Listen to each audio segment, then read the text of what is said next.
Às vezes a vida se comporta como um aplicativo teimoso que só mostra a notificação errada.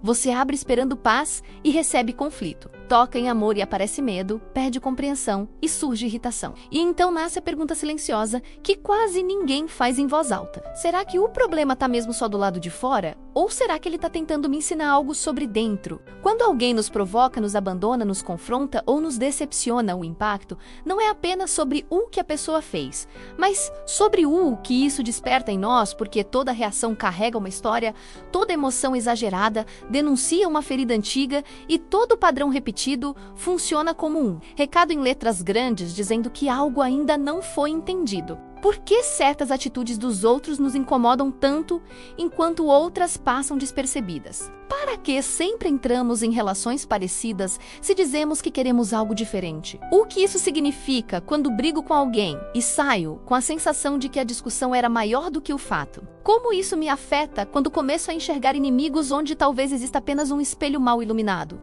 E o que posso aprender quando percebo que a mesma emoção volta em pessoas diferentes, com roupas diferentes? Os estudos sobre o comportamento humano mostram que tendemos a repetir padrões não por azar, mas por familiaridade emocional, porque o cérebro prefere o conhecido ao saudável e assim escolhemos parceiros que reproduzem antigas inseguranças, amigos que confirmam nossas crenças sobre rejeição, ambientes que reforçam nossas dúvidas internas, criando um teatro onde o roteiro é antigo. Mas os atores mudam e a plateia continua aplaudindo sem entender por quê. Refletir sobre como você se sente não é um luxo filosófico, é uma ferramenta prática de sobrevivência emocional, porque quando você entende a própria reação, passa a enxergar a situação com mais clareza. Quando observa como reage, começa a escolher respostas, em vez de explodir no automático. Quando percebe como vê o mundo, descobre que nem toda discordância é ataque. Quando analisa como se comporta, aprende que não precisa viver no modo defesa. E quando integra isso à sua jornada, transforma conflito em aprendizado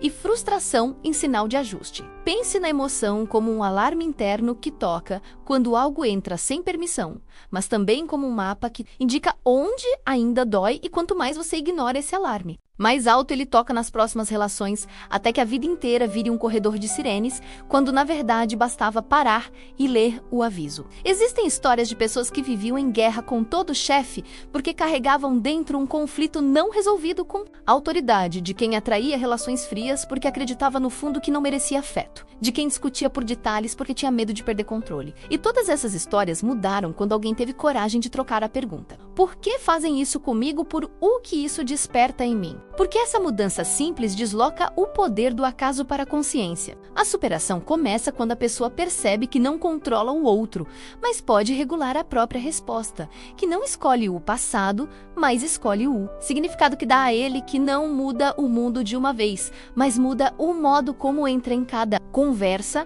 e isso gera decisões mais sábias, atitudes mais calmas, relações mais claras e uma visão de vida menos reativa e mais responsável. Então vem a virada reveladora. Você não está condenado a repetir o mesmo enredo porque o espelho não serve apenas para mostrar falhas, ele serve para orientar ajustes. E quando você escolhe aprender com o que dói, passa a construir vínculos com base em presença, não em medo em diálogo, não em ataque em consciência, não em impulso, e cada escolha consciente enfraquece um padrão antigo. Passo prático número 1. Observe a emoção antes de reagir e pergunte a si mesmo o que exatamente foi tocado ali. Passo prático número 2. Identifique se esse sentimento já apareceu em outras relações e reconheça o padrão. Passo prático número 3. Nomeie sua necessidade real em vez de culpar o outro. Passo prático número 4. Responda com clareza, não com descarga emocional. Passo prático número 5. Registre mentalmente o aprendizado para não repetir a mesma cena amanhã. Esses passos não exigem perfeição, exigem presença. E presença é treino diário, não dom raro. Quando você faz isso, a relação deixa de ser campo de batalha e vira laboratório de autoconhecimento. A crítica vira sinal de ajuste, o incômodo vira professor e a convivência passa a ser um processo de lapidação mútua em vez de disputa silenciosa. No fim, nossas relações não são apenas encontros com pessoas, são encontros com partes de nós mesmos que pedem compreensão.